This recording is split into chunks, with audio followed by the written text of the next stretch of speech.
आमिर खान की thugs of Hindustan और लाल Singh Chaddha box office पर आमिर खान की पिछली फिल्मों की तरह ज़्यादा कमाल नहीं कर पाई है, लेकिन अब आमिर खान गजनी पार्ट 2 की तैयारी कर रहे हैं। फिल्म की कहानी वहीं से शुरू होगी जहां पर संजय सिंघानिया ने फिल्म के विलन गजनी को मारकर अपनी गर्लफ्रेंड कल्पना की मौत का बदला ले लिया था। संजय सिंघानिया ने भले ही अपना बदला पूरा कर लिया है, लेकिन आज भी Sanjay Singhania short term memory loss से जूझ रहा है। असल में उस दिन जब सुनीता नाम की मेडिकल स्टूडेंट, जिसका फिल्म में रोल जिया खान प्ले कर रही थी, के सामने जब संजय सिंघानिया ने गजनी को मारा था, तब गजनी नहीं मरा था, गजनी जिंदा बच गया था।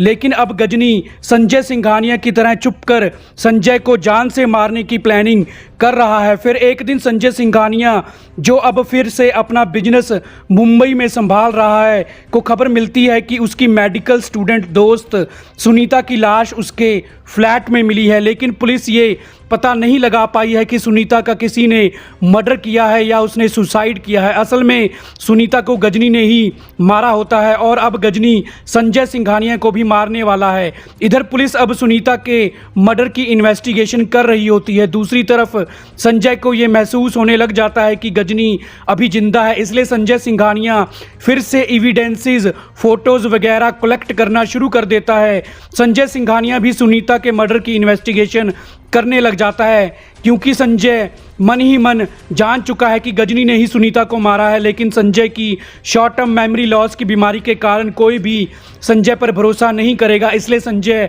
एक बार फिर से खुद ही गजनी को ढूंढने लग जाता है। लेकिन इस बार गजनी ने भी संजय सिंघानिया को मारने की प्लानिंग कर ली है। इधर संजय सिंघानिया ने खुद ही अपनी शॉर्ट टर्म मेमोरी लॉस की बीमारी का इलाज ढूंढ लिया है। संजय ने अपने गले में एक लॉकेट पहन लिया है जिसमें एक सेंसर डिवाइस लगा हुआ था।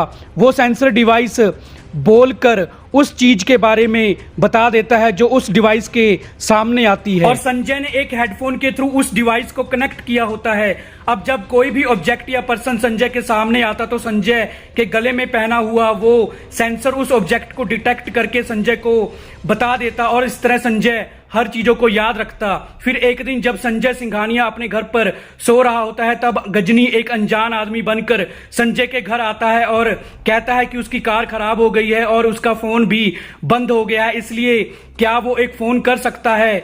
उस समय संजय सोकर उठा होता है, इसलिए उसने वो लॉकेट नहीं पहना होता जिसमें सेंसर लगा हुआ होता है, इसलिए संजय गजनी को पहचान नहीं पाता और उसको घर के अंदर आने देता है। अभी गजनी संजय के पीछे से वार करके उसको मारने ही वाला होता है कि गजनी गलती से उस टेबल पर पड़े लॉकेट के सामने आ जाता है जिसमें सेंसर लगा होता है। उस समय वो डिवाइस घर के वायरलेस स्पीकर से कनेक्ट होता है और स्पीकर से आवाज आती है, नेम गजनी, एड्रेस मुंबई। ये सुनकर गजनी चौंक जाता है और संजय को सब कुछ याद आ जाता है। अब संजय गजनी के वार से बच जाता है और दोनों के बीच में फाइटिंग शुरू हो जाती है, लेकिन गजनी कैसे भी करके उस समय वहां से भाग जाता है। अब गजनी को समझ में आ जाता है कि उस सेंसर डिवाइस ने गजनी के फेस को डिटेक्ट कर लिया था और इंटरनेट से इंफॉर्मेशन कलेक्ट करके संजय को गजनी की पहचान करवा दी थी।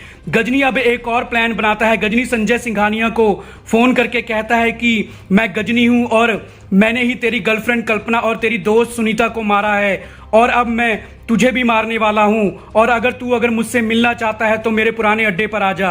अब संजय सिंघानिया गुस्से से पागल हो जाता है और एक बार फिर से गजनी के उसी पुराने अड्डे पर चला जाता है, लेकिन इस बार वहां एक गजनी नहीं होता। गजनी ने अपने सभी आदमियों को अपनी शक्ल के मास्क पहना दिए होते हैं, इसलिए अब संजय को के गले में पहना हुआ वो सेंसर डिवाइस हर एक मास्क को डिटेक्ट करके गजनी बता रहा होता है। संजय सिंघानिया अब कंफ्यूज होने लग जाता है और वो गुस्से में लॉकेट को अपने गले से निकालकर फेंक देता है। संजय सिंघानिया गजनी के सभी आदमियों को एक एक करने मारने लग जाता है और आखिरकार संजय गजनी के मास्क पहने हुए सभी गुंडों को मारकर असली गजनी के पास पहुंच जाता है। अब संजय गजनी को भी जान से मार देता है। इस बार वहां पुलिस भी आ जाती है और संजय को पकड़कर ले जाती है। संजय की दिमागी हालत खराब होने के कारण कोर्ट उसको जेल में नहीं रखती, बल्कि एक हॉस्पिटल में ट्रीटमेंट के लिए संजय को भेज दिया जाता है और फिल्म की कहानी यहीं पर खत्म हो जाती है। तो दोस्तों, हमारी आज की वीडियो को पूरा देखने के लिए आपका